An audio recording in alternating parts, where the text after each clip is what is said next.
Okay, moving on to testicular tumors. My recommendation before you do this section would be to make sure that you master the section on female ovarian tumors. And that's because once you understand ovarian tumors, testicular tumors are all downhill. Now remember that in the female ovary we had three compartments that could lead to tumors. We had the surface epithelium, which created surface epithelial tumors. We had the germ cell leading to germ cell tumors. And then we had the sex cord stroma, which was the connective and supportive tissue of the ovary, which leads to sex cord stromal tumors. Now fortunately within the testicle we don't have surface epithelium, so that makes life a little easy. And so therefore there are only two types of testicular tumors. There's the germ cell tumor and then the sex cord stromal tumor. Patients with testicular tumors, they present with a firm, painless testicular mass, and of course because it is a solid, firm mass, it cannot be transluminated. Again, this is in contrast to a hydrocele, which would be transluminated. Now, one very high yield and important point to recognize is that testicular tumors are not biopsied.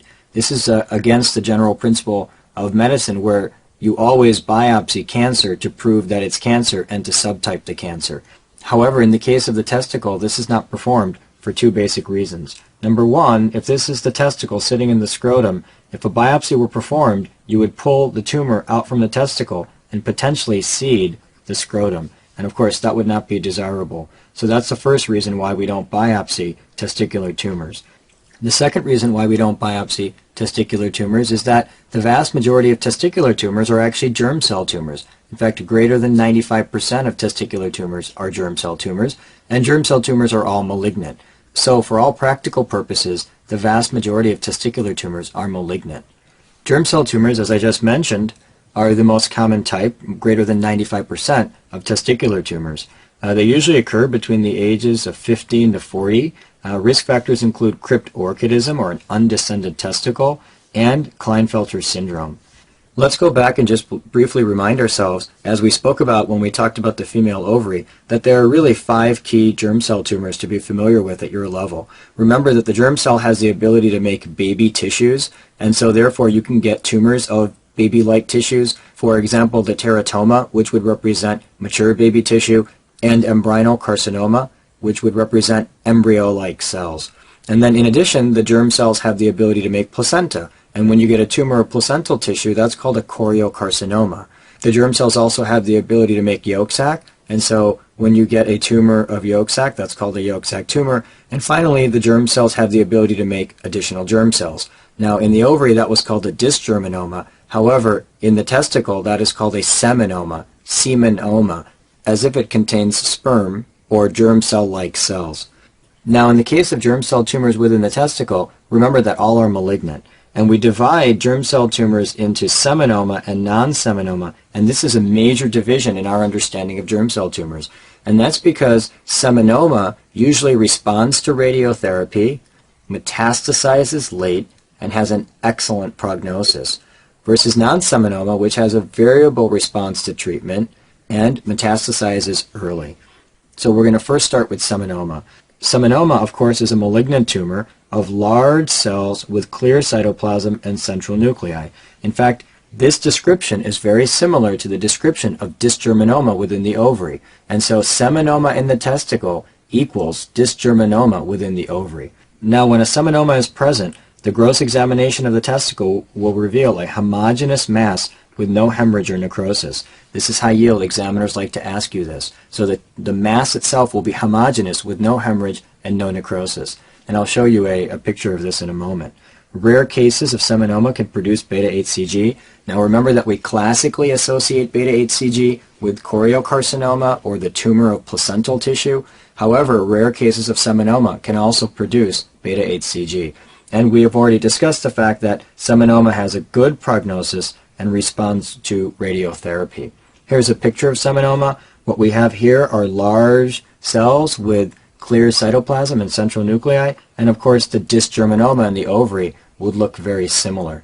Here's the gross picture of a seminoma. Recall that it is a homogeneous mass with no hemorrhage and no necrosis. And again, examiners like you to know that it is a homogeneous mass with no hemorrhage and no necrosis.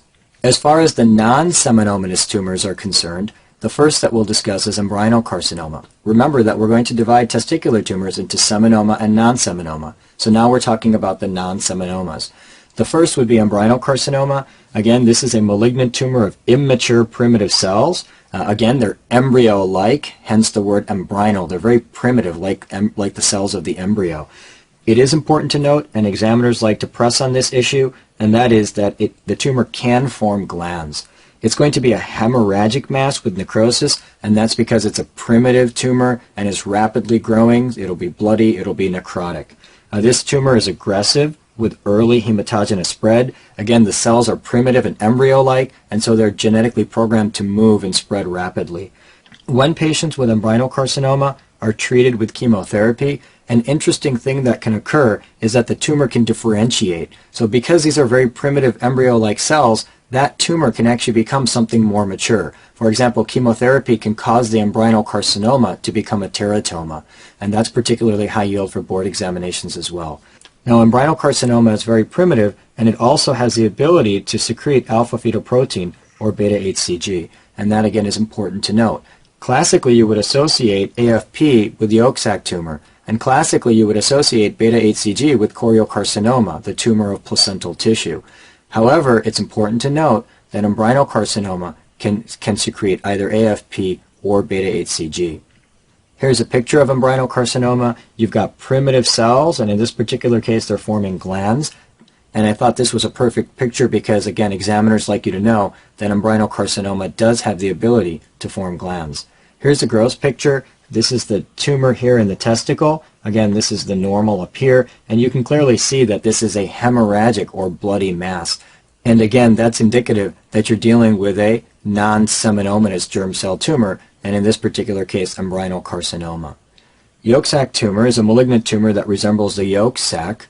It's the most common testicular tumor in children. That's high yield. So for your purposes, when you have a testicular tumor in a child, for example, a 5-year-old, then you really want to consider yolk sac on the top of your differential. Now, of course, yolk sac tumor has the ability to produce alpha-fetoprotein, and so AFP is characteristically elevated in yolk sac tumors. The characteristic histology of yolk sac tumor is called a Schiller-Duval body. Now, this isn't the most common histology, but it's the classic characteristic histology, and hence it shows up on examinations. This is also called a glomeruloid-like structure. That's the way the examiners like to describe it. Again, a glomeruloid-like structure. And the idea here is that this sort of mimics the glomerulus. Let's pretend that this is Bowman's capsule, and this is Bowman's space, and then this is the glomerulus with a blood vessel running through it. Again, it doesn't exactly look like the glomerulus, but it's glomerulus-like. And so therefore it's called a glomeruloid structure. And again, those are called Schiller-Duval bodies, and they're characteristic for yolk sac tumor. Choriocarcinoma is a malignant tumor of placental-like tissue, and so it contains the cells that normally line the placental villi, and those are syncytiotrophoblasts and cytotrophoblasts. Now, remember that the syncytiotrophoblasts are going to make beta-HCG. It's high yield to know that the beta-HCG comes from the syncytiotrophoblasts. Now, when the beta-HCG is made by this tumor, that's going to result in elevation of the beta-HCG. However, another important thing to remember is that when you have a high beta-HCG, the alpha subunit of HCG is similar to the alpha subunits of FSH, LH, and TSH. And therefore, patients can present with hyperthyroidism because the HCG can activate the TSH receptor, or gynecomastia because the HCG can activate the FSH and LH receptors. And that's very high yield for the purposes of examinations. Now, this tumor is going to produce syncytiotrophoblasts and cytotrophoblasts, so it mimics placental tissue. However, remember that the functional unit of the placenta was the villus, so that when you look at a placenta, you've got a villus with a blood vessel running through the center, and then you've got these syncytiotrophoblasts and cytotrophoblasts growing around the edge. However, in the case of choriocarcinoma, it's very important to note that you don't get villi. You only get the syncytiotrophoblasts and the cytotrophoblasts. Now, of course, syncytiotrophoblasts and cytotrophoblasts are genetically programmed to find blood vessels. That's what the placenta does when it implants into the uterine wall. And so this tumor will metastasize very early via the blood. In fact, one of the characteristics of this tumor is that you tend to have a tiny primary within the testicle and then massive tumor throughout the rest of the body. And that's a little bit against the convention when we think about cancer. Remember, if the patient's got, for example, a large breast mass, and a tiny mass in the liver, then we would assume that the breast mass is the primary and that the tiny mass in the liver is probably metastatic from the breast. However, in this particular case, you have a tiny mass in the testicle and massive disease throughout the rest of the body, but because you know that choriocarcinoma rapidly goes into the blood, you can assume that the primary is actually in the testicle. So again, that's important to note as well. Here's a picture of choriocarcinoma. These are the cytotrophoblasts, and these larger cells, multinucleated, are the syncytiotrophoblasts, and again, there would be no villi produced by this particular tumor. Teratoma is the final germ cell tumor. This is a tumor of mature fetal tissue. It's derived from 2 or 3 embryonic layers. Now, very high yield to note, teratoma was benign in females. However, in males, it is malignant.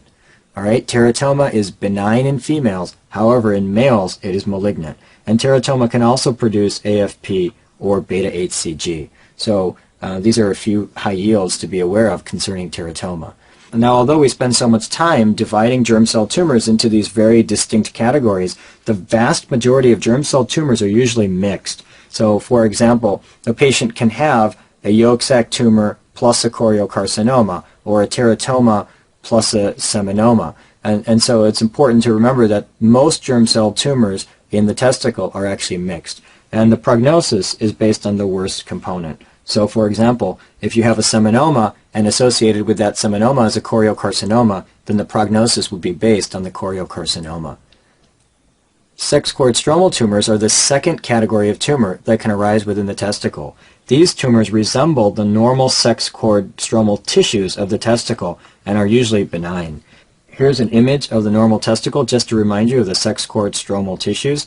So the sex cord includes the Sertoli cells, and remember that the Sertoli cells are the cells that line the tubules, and of course this area here is the tubule. So you could potentially get a Sertoli cell tumor. At the same time, you've got these pink cells in between the tubules, which are called Leydig cells, and so you can also develop a Leydig cell tumor. Now, Leydig cell tumors usually produce androgen, and so because they produce androgen, you're going to get precocious puberty in children, or it could also result in gynecomastia in adults.